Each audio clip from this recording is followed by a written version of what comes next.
40 வயசுக்கு மேல இருக்க எல்லா பெண்களுமே மார்பக பரிசோதனை பண்ணிக்கணும் அப்படின்னு சொன்னாங்க. ரொம்ப நல்ல விஷயமா ஒவ்வொரு பெண்களும் தானே முன் வந்து ஒவ்வொரு வருடமா உங்களுடைய மார்பகங்களை செக் பண்ணிக்கிறது நல்லது. மேடம், வருஷத்துக்கு ஒரு முறை செக் பண்ணணும்னு சொல்றீங்க.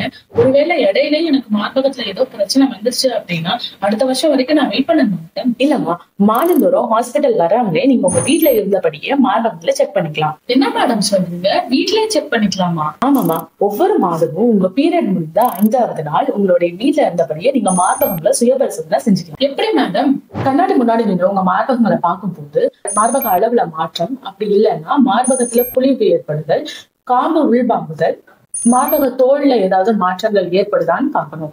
அதே போல படுத்த நிலையில உங்க மார்பகத்தை தொடும் போது வலி ஏற்படுதல், மார்பகத்துல வலியே இல்லாத கட்டிகள், அதே போல உங்க காம்புல இருந்து ரத்தம் வருதல், நீர் வட்டல், இந்த மாதிரி ஏதாவது அறிகுறிகள் இருக்கான்னு நீங்க பாக்கணும். மேடம், எங்க அம்மாவுக்கு பீரியட்ஸே முடிஞ்சிருச்சு. அப்ப அவங்களுக்கு எப்படி செக் பண்ணணுமா வேணாமா? தீர்த்து முடிஞ்ச ஒவ்வொரு பெண்களுமே மாதத்துல ஒரு நாளை செலக்ட் பண்ணணும். அதாவது 1ஆம் தேதி, அப்படி இல்லைன்னா 15ஆம் தேதி, அப்படி ஒரு நாள் செலக்ட் பண்ணிட்டு அவங்களும் மாதந்தோறும் சுய பரிசோதனை செஞ்சுக்கலாம்.